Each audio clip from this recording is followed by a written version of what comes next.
जीवन हमें एक मौका देता है, इसलिए जब भी सही कॉलेज चुनने का समय आए तो सिर्फ मंगलायतन यूनिवर्सिटी आपके बेहतरीन भविष्य और सर्वांगीण विकास के लिए। इजराइल रक्षा बल यानी IDF ने शुक्रवार को एक गलती की है। उन्होंने भारत की अंतर्राष्ट्रीय सीमाओं का गलत नक्शा पोस्ट कर दिया था, जिसके बाद उसने माफी मांगी। इस नक्शे में जम्मू और कश्मीर को पाकिस्तान का हिस्सा दिखाया गया था। इस गलती के बाद IDF ने स्वीकार किया है कि नक्शे में सीमाओं को सटीक रूप से दिखाने में गलती हुई, लेकिन दावा किया गया कि नक्शे में सिर्फ क्षेत्र को दर्शाया गया था। आगे हम इस खबर में बढ़े इससे पहले आपको इंडिया का सही नक्शा भी दिखा देते हैं। IDF की पोस्ट के बाद कई भारतीय यूजर्स ने गुस्से में पोस्ट किया और IDF की गलती को बताया। इसके बाद इजरायली सेना से पोस्ट को वापस लेने की भी मांग की गई। इंडियन राइट विंग कम्युनिटी नाम के एक यूजर ने पोस्ट करके कहा, अब आपको समझ में आया कि भारत तटस्थ क्यों रहता है। कूटनीति में कोई भी वास्तव में आपका मित्र नहीं होता। इस पर इजरायली सेना ने जवाब दिया। उन्होंने प्रतिक्रिया देते हुए कहा, यह पोस्ट इस क्षेत्र का चित्रण है। नक्शे में सीमाओं को दिखाने में गलती हुई है। हम किसी भी तरह की ठेस के लिए माफी मांगते हैं। यह पोस्ट लगभग 90 मिनट के बाद किया गया था। भारत सरकार ने अभी तक IDF के गलत मैप पर कोई भी प्रतिक्रिया नहीं दिया है, ये वीडियो शूट किए जाने तक। भारत ने यह स्पष्ट कर दिया है कि जम्मू कश्मीर और लद्दाख, जिसके कुछ हिस्सों पर पाकिस्तान और चीन ने दशकों से अवैध रूप से कब्जा कर रखा है, वो देश का हिस्सा है और हमेशा रहेगा।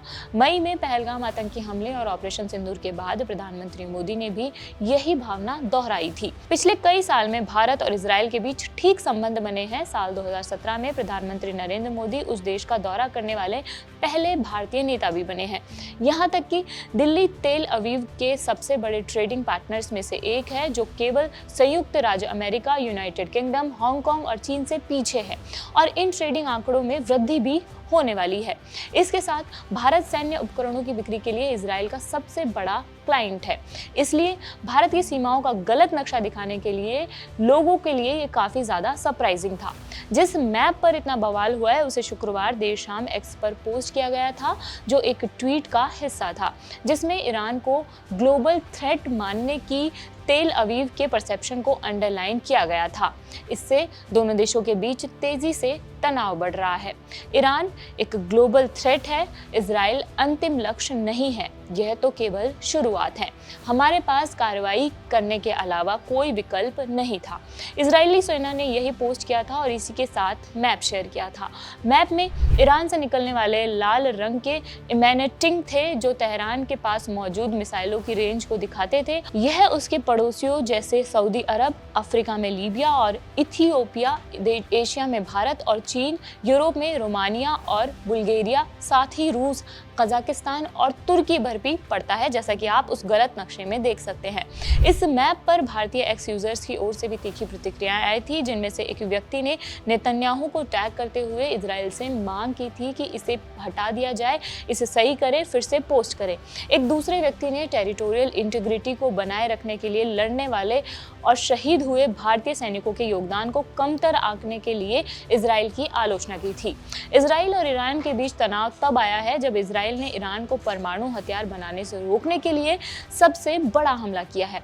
इजराइल के अनुसार ईरान ने दर्जनों मिसाइलें दागकर जवाब दिया।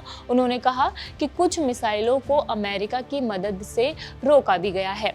दोनों देशों के नेताओं नेतन्याहू और अयातुल्ला अली खामेनेई ने समान रूप से चेतावनी दी है और धमकियां भी दी हैं, जिसके बाद वाले ने पूर्व पर युद्ध शुरू करने का आरोप लगाया है। नेतन्याहू ने ईरानियों को घोषित किया है कि उनकी सेना द्वारा मिसाइल हमलों के बाद और भी बहुत कुछ होने वाला है। इस खबर में फिलहाल इतना ही। ईरान और इजराइल की इस लड़ाई पर आप क्या सोचते हैं, हमें कमेंट बॉक्स में बताइए, और ये मैप पर भी आप क्या सोचते हैं वो भी बताइए। मेरा नाम मनीषा है और देखते रहिए जागरण। शुक्रिया।